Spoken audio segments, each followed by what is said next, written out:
Hello fellow humans.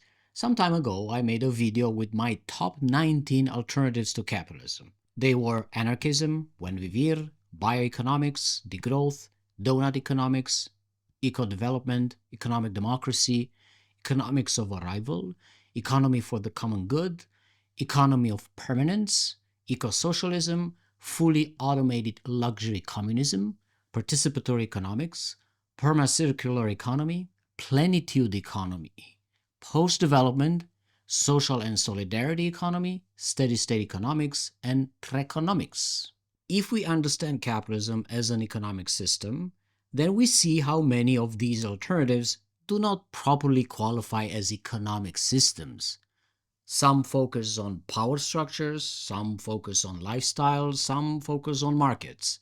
Some are just science fiction. Socialism and communism are the traditional alternatives to capitalism, but they both carry some heavy historical baggage. If we are able to separate the crimes that were done in the name of socialism and communism from the ideology itself, then we can consider both proper alternatives. Before we continue, I would like to add to this list degrowth communism, ecological economics, feminist economics, and well-being economics. These concepts can easily qualify as proper economic systems. Today, I would like to introduce a new economic system as a way to think about the entire list. This system would properly replace capitalism.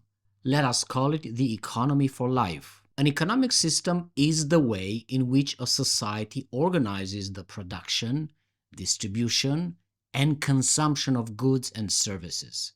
It includes the institutions, policies, and mechanisms that determine how resources are allocated and how wealth is distributed among individuals and groups within the society. That's a standard definition that even ChatGPT understands. That's a standard definition that even ChatGPT knows. For the economy of life to qualify as a system, we would start with some assumptions. Economic growth cannot remain the core objective. This is the mission of degrowth. Sufficiency and well-being should become the core objectives of economic activity. Economic democracy must expand and become a fundamental requirement for the survival of our species.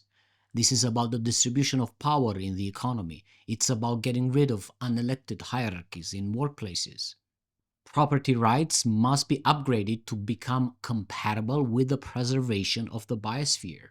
This is about elevating the importance of the common property. Entire sectors of the economy should be taken out of the logic of profit. This is about the decommodification of the economy. The importance of money and finance should be reduced significantly to such an extent that buying things to signal social status would become impossible. All capital must become ecological, meaning it must consider the interdependencies of all living species. The continuation of life on Earth, with all its diversity and potential given by the laws of evolution, is the highest purpose we can aspire to.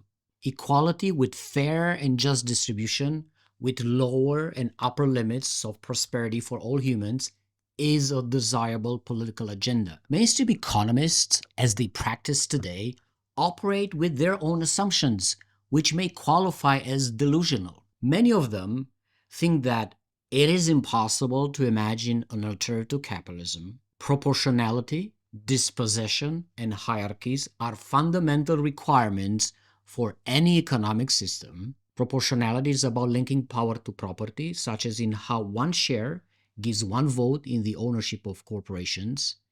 Dispossession is about removing property from its owner in order to transform it into profit-making capital. And hierarchies are the methods by which capital is managed in a top-down pyramid-like structure in corporations. Profit is the only way to motivate people to participate in the economy. Economies of scale are the only way to achieve efficiency. Property must be defended at all costs, even against the common good. And money is the only way to properly measure value.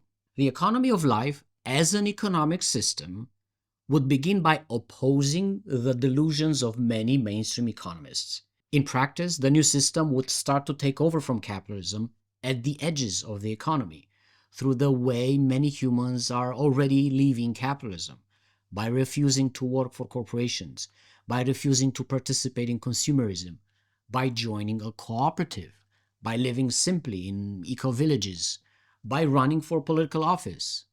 This is one way to do it. To complement these approaches, the transition to the economy of life would happen also in a top-down fashion, when governments would enact policies to take power away from the super-rich, distribute wealth, increase economic democracy, and increase the standard of living. The economy of life may look like an umbrella term for alternatives to capitalism, similar to how well-being economics, post-growth, and even degrowth are often thought to be. The economy of life recognizes that there are valuable lessons to draw from many ideologies and concepts. Some will continue to label themselves socialists, communists, degrowthers, which is totally fine. Thinking about life as the thing that requires attention, regardless of labels, may keep us on the right track and avoid exposure to delusions. We may consider life in all its forms, both human and non-human, as the most important event that has happened to planet Earth, the most beautiful, the most fascinating, that should be given all chances to continue in all its complexity for as long as possible. Policies are also super important. We have been discussing already some of them: wealth tax in kind, universal basic income, housing as a human right, workplace democracy, abolition of elections and transition to selecting the government by lottery, maximum limit on wealth and consumption of materials. We will continue talking about policy. In fact, conversations about policies are as important as conversations about fundamental values on which we live our lives.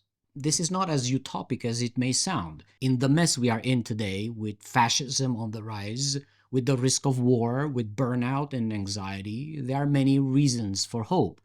If we fight to get rid of capitalism and transition to an economy that truly values life, I think we can win. Even if it's going to be a hard battle, a long battle, I think it is worth fighting.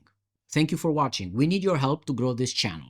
If we have a voice louder than that of the ruling class, we have a shot at taking power back from them and win back our freedom.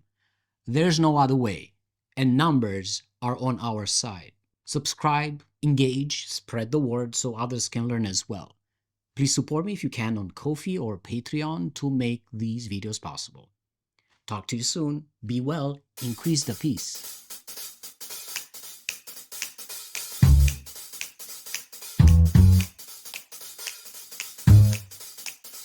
You want a way out? Here it is.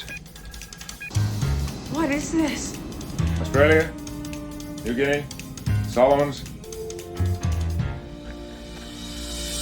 How much does this thing cost? The economics of the future are somewhat different.